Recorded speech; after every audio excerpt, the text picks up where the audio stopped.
at this hour is the war between Ukraine and Russia. And in the latest, Russia says its air defenses destroyed over 75 Ukrainian drones overnight in one of the largest reported wave attacks in the recent weeks.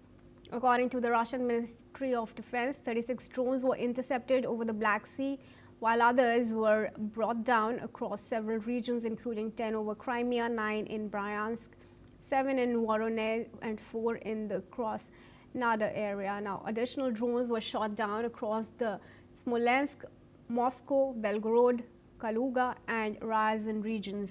Moscow has reported significant damage and fire at Shatura heat and electricity station, and backup power has now been switched on in the region. Cross-border drone warfare has escalated sharply over the past year, with both Russia and Ukraine increasingly targeting military and energy infrastructure far from the front lines.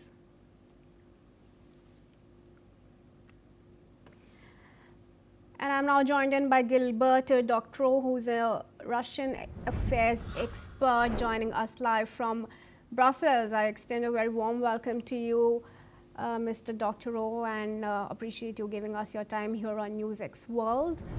Now, help us understand which of these regions were the most heavily targeted by the Ukrainian side. I think the interesting feature here, which underlines the importance of drone warfare in the conflict and in the conflict between Russia and Ukraine, and also for the future in any military confrontations that will take place anywhere in the world. Drones are assuming an important place, and they are the great equalizer. We all know that on the battlefield, Ukraine is taking a battering. Ukraine is suffering the loss of major fortified cities in the last couple of weeks, Pokrovsk and Kupiansk. But in the air, Ukraine maintains a significant threat to Russian infrastructure, hundreds, if not thousands of kilometers from the front line. And so I'd say the most interesting strikes that Ukraine has made, or attempted strikes, were in the interior, in central Russia, as in Voronezh. And to speak about the Black Sea is less significant because it's rather close to Ukrainian borders. But they can reach across into Central European Russia, like in Voronezh, is an indicator of the game changer that drone warfare is, and the great equalizer. Ukraine may be a great disadvantage in artillery, troops, and in manpower at the present, but it is still a significant threat to Russian infrastructure, thanks to drones. Can you help us understand the extent of damage, if any, that has been caused by this latest attack? It would appear from your own commentary that the Russian authorities have restored power and functionality in the area that was struck. So one can conclude that the damage was not grave or very time-consuming for repairs. However, the ability of any given drone or swarm of drones to overpower local defenses remains intact. So the threat is there, even if this particular drone strike was only temporary damage.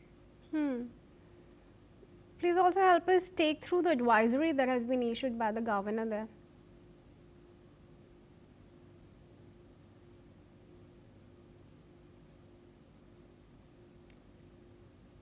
Mr. Doctorow, I just wanted to ask you for our international viewers as to the advisory that has been issued by the governor there for the residents in the areas targeted. Yes, well, it's understandable that he is performing his duties as a spokesman for the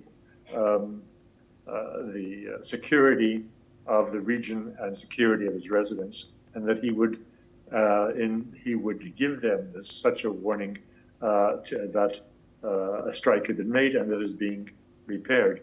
Nonetheless, I want to stress a unique feature of this drone warfare is that these vehicles of destruction are made not in great factories, which the Russians can attack and destroy, but in, say, an artisanal way. They can be done in cellars. Therefore, the difficulty of combating drones is significant. It is what we have in the American expression, like trying to whack a mole. You hit the mole in one place and the mole comes up in another place. So it is with these drone manufacturing facilities within Ukraine, and much of the drone um, arsenal that Ukraine is using is made locally. It's not imported. Now, given the Russian drone revolution, we were expecting that it would heap some pressure on Ukraine, but that clearly doesn't appear to be the case with the latest missile strikes, although Russia has managed to intercept most of them. What's your take on that? The war will go on until it stops. It will stop within days of the signing of the 28-point peace plan that Mr. Trump has put forward, with the demand that both Russians and Ukrainians put their signature on this by Thanksgiving, American holiday, on the 27th of November. I believe that will happen. Exactly who will sign for the Ukrainian side remains to be determined, because Mr. Zelenskyy, in his latest approach to this question, appears to sidestep it and say that the parliament should sign this and not he as a president, so more or less acknowledging that he is not the legitimate president of Ukraine.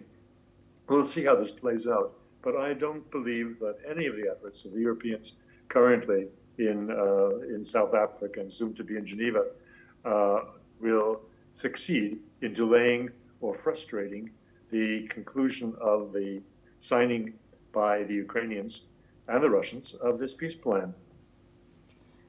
All right. Well, thank you for sharing your opinion on that, but I request you to stay on as I have some more news coming in. A Canadian